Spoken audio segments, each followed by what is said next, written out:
The defending champion is stronger than Nuke. Losing is inevitable, so just put up your Duke. Your vision is blurred, your speech is slurred. Go save yourself! It's Hazard!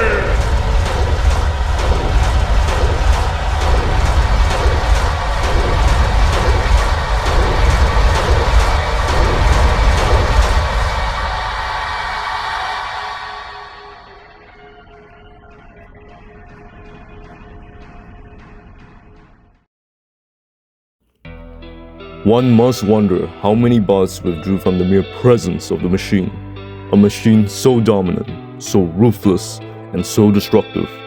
It did take a sabbatical after Season 1 of Classic Battlebots, and the bot who won the second season is arguably the most forgotten televised champion. Fueled by margaritas, Tony Buchignani and Dan Dadnick built Hazard, equipped with a titanium wedge and an overhead steel alloy horizontal bar spinner. For its return, Hazard donned a shorter but heavier blade made of hardened S7 tool steel for Season 3 with several changes to the internals. Its reign of terror started from its debut where it had beaten its 4 opponents. This includes Total Roadkill, a future finalist, and Deadblow, a future 2-time Royal Rumble winner. Not only that, it comfortably won the crowd vote for that year's Rumble. The same season, Hazard returned. A promising newcomer built by a successful team showed up. Inertia Labs unveiled T-, a middleweight pneumatic flipper. It is a third of the weight of its super heavyweight counterpart, Toro, but it has half the flipping power. The arm operated with 3,000 pounds of force before it was upgraded for an additional 500. Just like the defending champion, it was knocking out bots with its tremendous power. However, the power of the flipper couldn't be controlled, and it frequently overturned itself. T- tends to take a few attempts to self-right, often doing somersaults. T-Rex had no issue exploiting this weakness, and prevented T- from getting their arm under. If you get knocked out by a Thwack bot, how the fuck are you gonna beat Hazard? Later on, said machine won its second nut as expected. While Inertia Labs' middleweight was immobilized in the quarterfinal battle, it would soon compete again in the Rumble. That is where both machines had their first encounter. Hazard's weapon system was already exhausted, so it sporadically worked throughout the bout. The competitors were still mainly avoiding it. T- took out Sunshine Lollibot and flipped several others. It moved out of the way of Hazard's blade, but it was still stuck in its pursuit. Fortunately, the spinner stopped, and T- tried to capitalize on it. Hazard showed it could still get under its adversary. T- accidentally backed onto Hazard's wedge, and it was given a short tour. They parted ways and fought others for the remaining duration. Even though T- won over the crowd, it still struggled against Hazard, who had a worn-down spinner. To win the Giant Nut, you would have to beat Hazard, or pray that it wasn't in the next season. However, the defending champion wanted more nuts. Despite T- having to go through qualifiers, Season 4 offered it 2 buys due to a lack of participants. It's back on TV. T- was given more trouble by its own power rather than the 2 opponents. In the round of 16, Heavy Metal Noise would give it a tough loss. At least the bot it lost to went on to become a semi-finalist before being swiftly killed by Hazard. Yes, Tony and Dan did earn another nut. For Season 5, T- sacrificed a CO2 tank and had smaller batteries to save weight.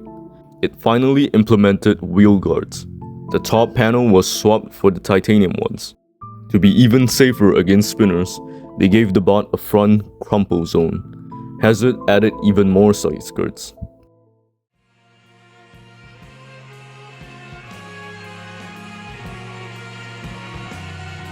Both bots swept through to the semi-finals.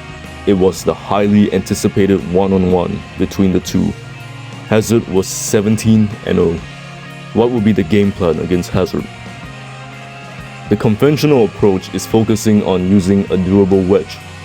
3 bots have tried this, and they failed.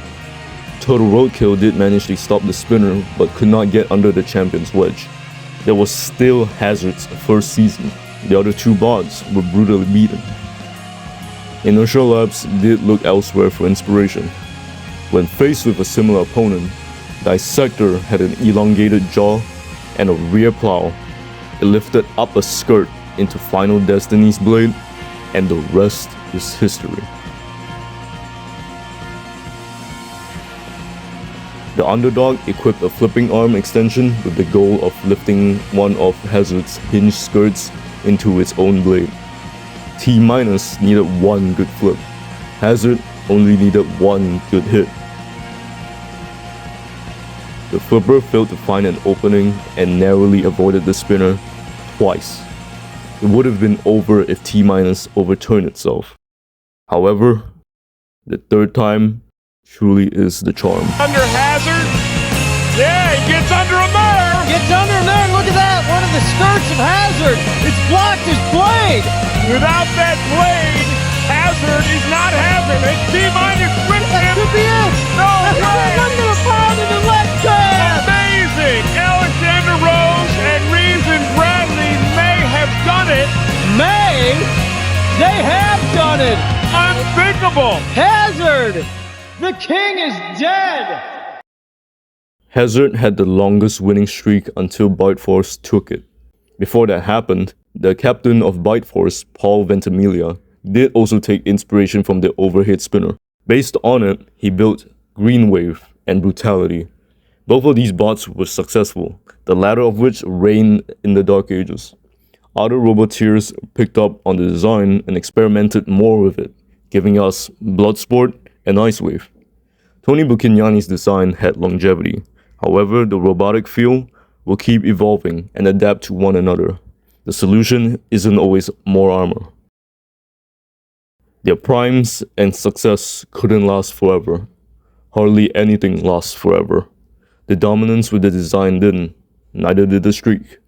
T- only had one thing left to do.